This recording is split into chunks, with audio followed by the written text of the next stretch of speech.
Halo teman-teman, hari ini kita akan bersama-sama membahas tentang beberapa perhitungan yang terlibat di dalam preparasi sediaan padat. Nah, di sini memang kita hanya akan fokus untuk membahas sediaan padatnya dalam bentuk tablet, kapsul, dan juga suppositoria.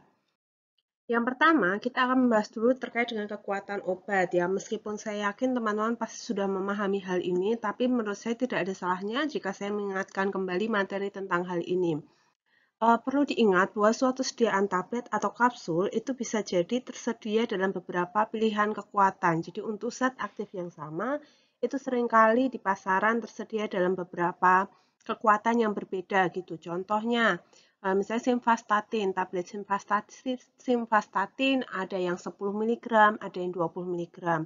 Lalu allopurinol kapsul ada yang 100 mg, ada yang 300 mg. Jadi memang terkadang disediakan beberapa kekuatan ya untuk memberikan apa ya supaya kebutuhan pasien tertentu itu bisa terpenuhi dengan mudah.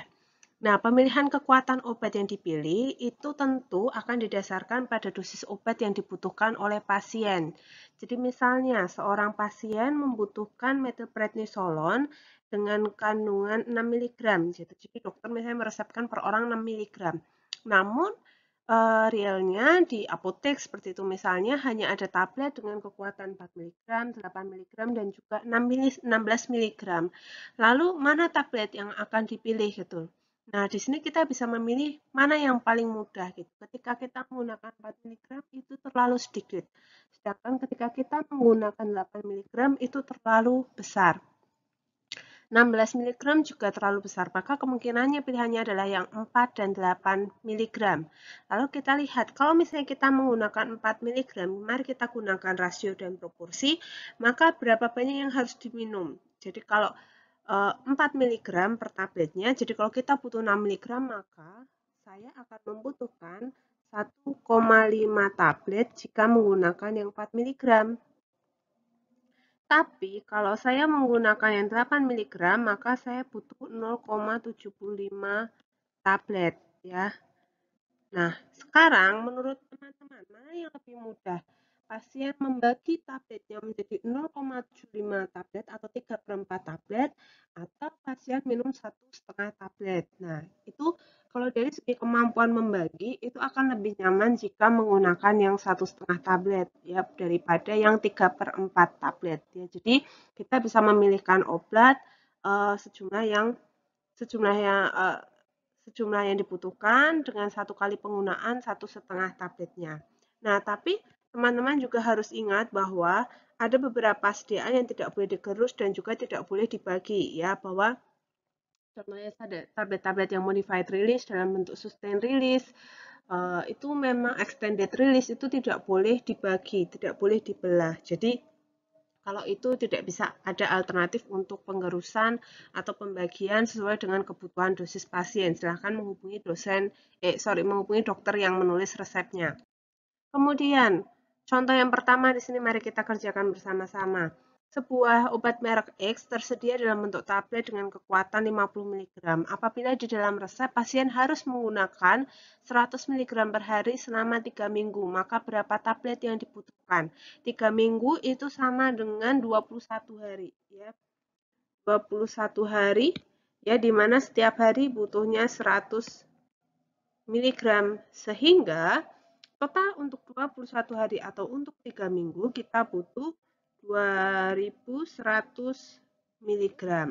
Kemudian berapa tablet yang dibutuhkan? Karena kita punyanya yang 50 mg, maka 210 mg dibagi dengan 50 mg kita akan memperoleh 42 tablet. Jadi untuk pasien tersebut kita membutuhkan 42 tablet yang berkekuatan 50 mg. Ya, cukup mudah kan? Kemudian contoh yang kedua, misalnya di sini ada resep pasien mendapatkan ibuprofen 300 mg sebanyak 12 ya, ada 12 tablet dibutuhkan. Penggunaannya 3 kali sehari 1 tablet. Sedangkan pasien di rumah itu ngomong kalau dia masih punya 200 mg di rumah sebanyak 1 strip, ya isinya 10. Lalu berapa kekurangan tablet ibuprofen untuk pasien tersebut dan kita juga harus menjelaskan karena kekuatannya beda, yang diminta 300 mg tapi yang dimiliki adalah 200 mg. Nah, kita harus jelaskan bagaimana penggunaannya ya. Jadi kita hitung dulu totalnya berapa ibuprofen yang dibutuhkan. 300 mg dikali dengan 12 tablet. Itu adalah 3.600 mg. Jadi untuk keseluruhannya pasti sebenarnya butuh 3.600 mg. Tapi sudah punya 200 mg sebanyak 10 tablet. Yang sudah punya itu adalah 200 mg 10 tablet. Maka 2000 mg. Berapa kurangnya? Kekurangannya adalah 1600 mg. Nah, misalnya nih di apotek kita juga tersedianya yang 200 mg juga biar sama. Nah, maka butuh berapa tablet lagi sih kekurangannya? Ya 1600 dibagi dengan 200. Maka kita tambahkan lagi 8 tablet. Nah, hal lain yang perlu kita ingatkan kepada pasien adalah karena di sini butuhnya 300 mg tapi punyanya yang 200 mg, maka penggunaannya bukan lagi 3 kali sehari 1 tablet, melainkan menjadi 3 kali sehari 1,5 tablet. Ya, di mana 1,5 tablet itu akan memberikan dosis sebesar 300 mg. Oke, semoga paham ya. Kemudian perhitungan selanjutnya adalah perhitungan terkait dengan kapsul. Nah, perhitungan terkait dengan kapsul ini lebih ke bagaimana kita menentukan cangkang kapsul yang tepat untuk sediaan racikan ataupun sediaan kapsul pada saat pengembangan di R&D gitu. Nah, di sini tentunya untuk menentukan cangkang kapsul yang tepat, kita bisa menggunakan trial and error ya, seperti yang biasa dilakukan di praktikum gitu. Kita trial and error. Misalnya coba-coba setelah serbuknya dibagi semua, kemudian dicoba dimasukkan, cukup nggak? Kalau nggak muat, kita coba yang lain, yang selanjutnya, kayak gitu bisa. Atau kalau misalnya kita menggunakan perhitungan juga bisa gitu. Jadi perkiraan dengan menggunakan teknik rule of six gitu. Jadi rule of six ini merupakan salah satu atau ya apa ya semacam cara untuk memperkirakan ukuran cangkang kapsul yang bisa digunakan dalam peracikan sediaan kapsul ataupun dalam R&D pengembangan sediaan kapsul. Nah, yang perlu diingat adalah bahwa rule of six ini menggunakan satuan dengan bobot grain. Ya, satuan dengan bobot grain sehingga apabila kita di Indonesia itu menggunakan satuan bobotnya adalah gram, maka kita harus mengkonversikan terlebih dahulu satuan gram itu ke dalam grain. Jadi, teman-teman mari kita lihat tabel berikut ini. Jadi, rule of six ini ya di sini lebih number six. Kenapa angkanya 6 ya? Namanya aja rule of six. Jadi ini tetapan angka 6. Kemudian di bawahnya ada capsule size, jadi ukuran kapsulnya. Dan juga di bawahnya adalah bobot serbuk dalam grain. Jadi di sini dinyatakan bahwa misalnya kita kurangkan antara 6 dengan ukuran kapsulnya. Jadi 6, kalau ukuran kapsul nomor 5, maka dia bisa memuat setengah sampai 1 grain. Kemudian kalau saya punya cangkang kapsul ukuran 4, 6 dikurangi 4 adalah 2. Maka sebenarnya kapsul tersebut bisa memuat serbuk dengan bobot 2 grain. Begitu juga seterusnya. Sekali lagi, satuannya di sini ada dalam bentuk grain ya. Nah, contohnya di sini ada sebuah resep. Jadi next nanti kalau contoh soal dan contoh pertanyaannya ada dalam bentuk ini. Kalau BID itu B itu 2 ya, ID itu in day, bit itu be in day gitu, 2 kali sehari ya, 1 kapsul 2 kali sehari. Nah, di sini kalau kita lihat resepnya ya, hidroklortriasid 20 mg, triamteren 40 mg, laktosa secukupnya, dibuat kapsul DTD, konsep DTD sama ya, sebanyak 10 kapsul. Jadi intinya di sini ya, kalau dilihat step pertama, karena di situ ada DTD-nya, maka di sini dinyatakan bahwa berarti resep tersebut untuk 1 unit kapsul ya, 1 unit kapsul ya komponen ini untuk 1 unit kapsul dan diminta untuk membuat 10 kapsul. Sehingga kalau kita hitung berapa sih hidroklortiasid yang dibutuhkan, maka kita hitung dulu setiap satu kapsul 20 mg, kemudian dikali 10 ada 200 mg. Ya, sedangkan untuk triamteren yang dibutuhkan adalah 40 mg dikali dengan 10 kapsul sehingga menjadi 400 mg.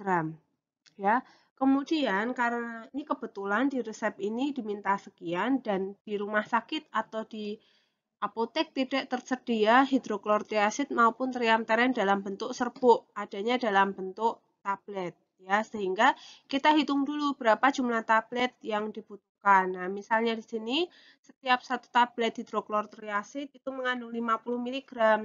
Kita menggunakan rumus rasio dan proporsi sehingga diketahui bahwa untuk mendapatkan 200 mg kita membutuhkan 4 tablet hidroklortiasid.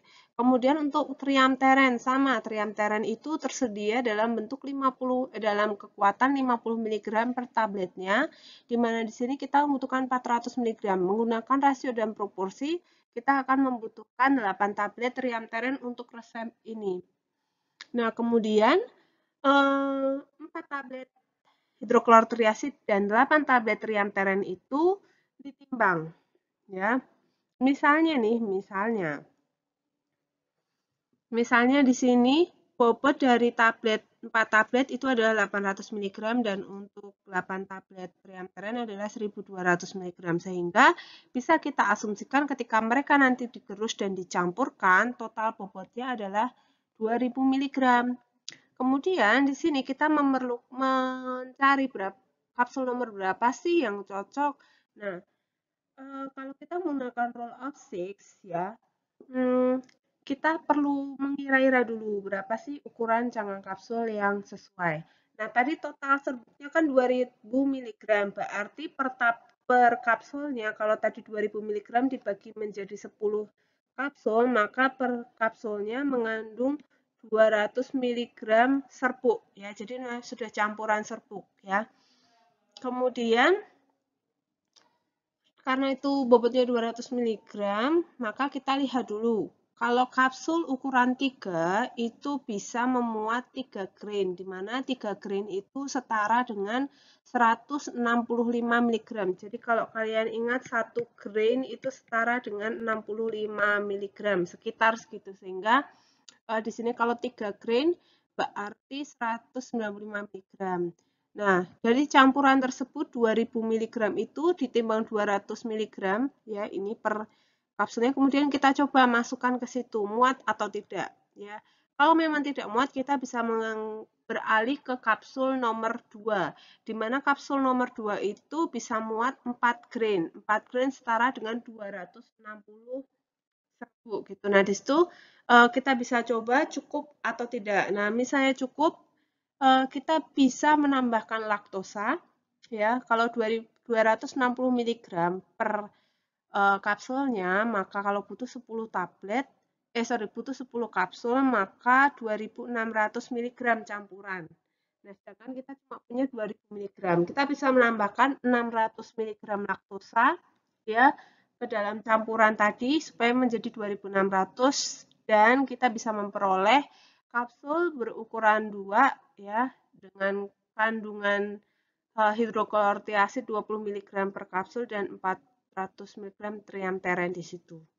Ya, kalau di luar negeri memang di sini dinyatakan 2600 itu mereka dikompres kemudian dibentuk kotak gitu kemudian dibagi menjadi 10 sama banyak lalu dimasukkan ke dalam kapsulnya. Jadi nanti bentuknya kayak pil-pil kayak gitu dimasukin itu supaya lebih mudah. Cuma kalau di Indonesia memang kita bagi secara manual. Akan lebih baik jika ditimbang satu persatu ya. Kemudian itu tadi untuk kapsul, selanjutnya tentang suppositoria.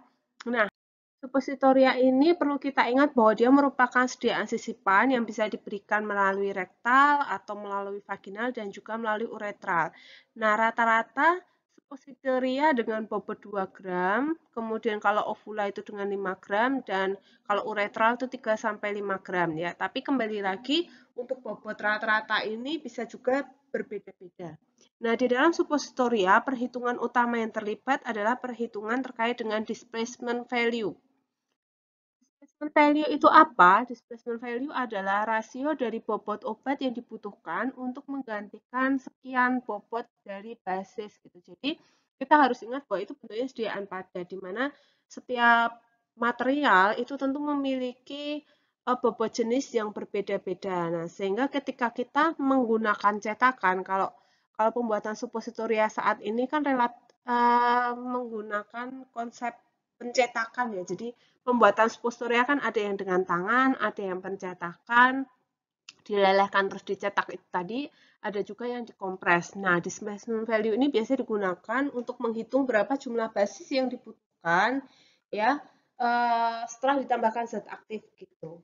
Karena biasanya pengisiannya kan menggunakan volume, konsep volume gitu. Nah, sekarang kita lihat apa maksud dari nilai displacement value. Jadi kalau misalnya di sini ada pernyataan displacement value dari obat sinkokain hidroklorida itu adalah 1,5 untuk basis cocoa butter atau oleum kakao. Sehingga di sini bisa kita sampaikan setiap 1,5 gram sinkokain HCl maka akan menggantikan setiap 1 gram cocoa butter atau setiap 1 gram basis ya.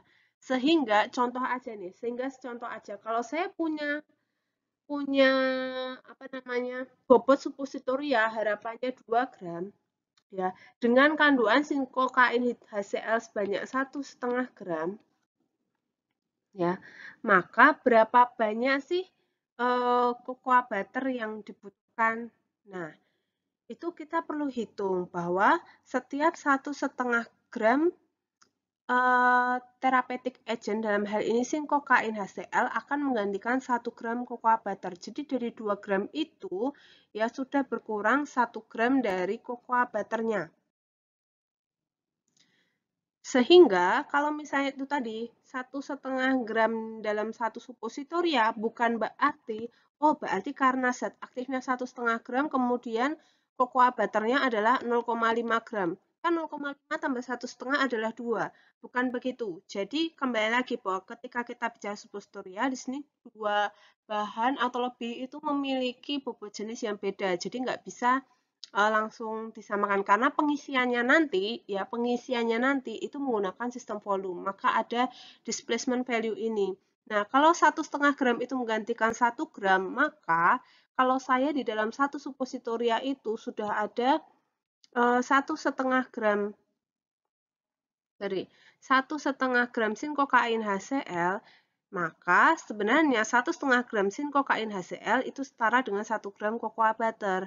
Maka berapa oleum kakao yang dibutuhkan untuk membuat 2 gram adalah 1 gram oleum kakao. Jadi 2 gram ini ya 2 gram ini sudah kepake 1,5 gram sinkokain HCl, di mana 1,5 gram sinkokain HCl CH itu setara dengan 1 gram oleum kakao.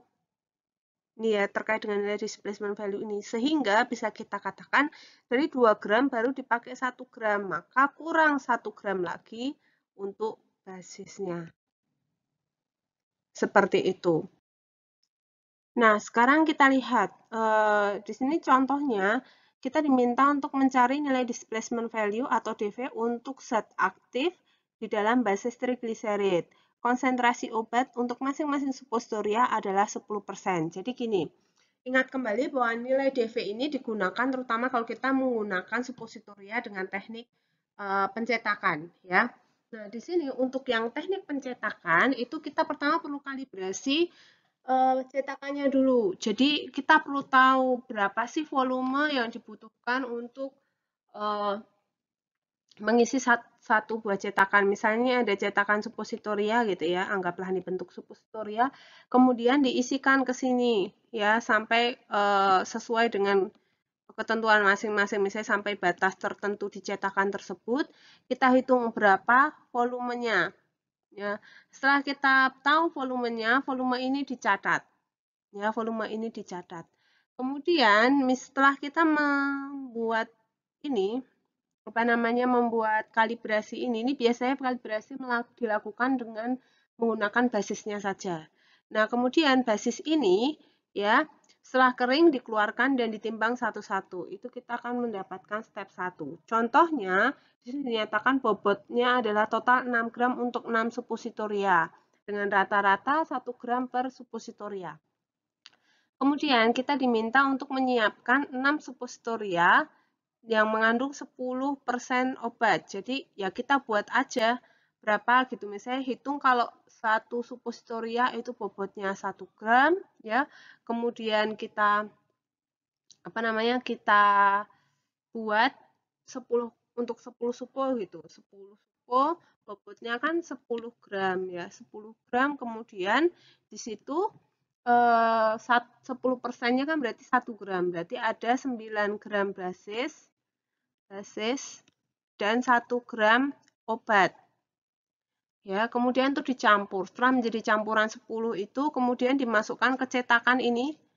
Ya, ke cetakan ini berapa banyak memasukinya sesuai dengan volume yang tadi kita peroleh di step 1. Ya, ternyata setelah kita masukkan ke dalam cetakan sesuai volume di step 1 tadi, kita padatkan dan setelah padat ya, kita keluarkan dan kita timbang lagi, ternyata kita memperoleh di step kedua bobotnya 6,11 gram.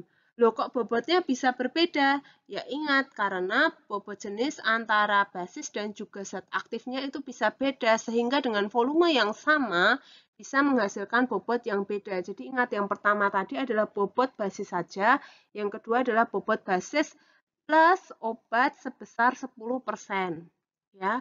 Kemudian tahap yang ketiga, hitung massa dari basis dan obat dalam 6 suppositoria tersebut. Nah, kita perlu ingat bahwa konsentrasi obatnya adalah 10%, sehingga bisa kita hitung bahwa 10%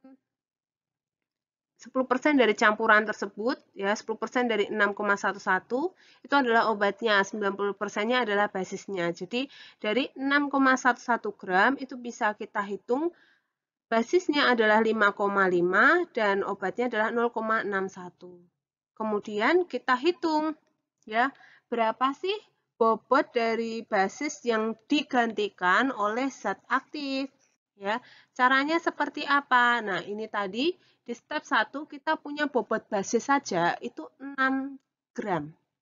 Kemudian basis ketika sudah dicampur dengan obat itu untuk jumlah yang sama adalah 5,5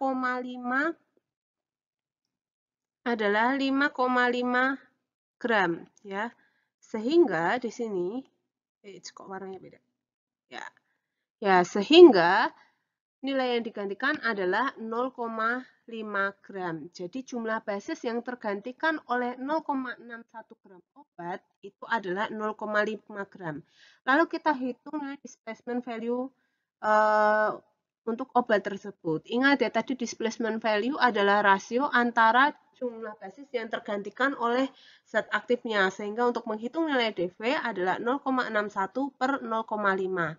Hasilnya adalah 1,22. Jadi bisa dikatakan setiap 1,22 obat ini akan menggantikan 1 gram basis trigliserida. Gitu. Oke? Kemudian, nah ini contohnya untuk nilai displacement value dari beberapa obat, ya. Ini contoh perhitungan lainnya, ya. Sama tahap, ini tahap 1 tadi, ini tahap 2, ya. Kemudian ini menghitung jumlah zat aktifnya, kemudian ini menghitung tadi tahap 4, ya. Ya ini tahap 3, yang ini tahap 3, ini tahap 4, nah terus ini tahap 5 tadi. Oke, semoga paham. Kemudian ada beberapa soal latihan, silahkan dikerjakan. Ya, terima kasih, semoga paham.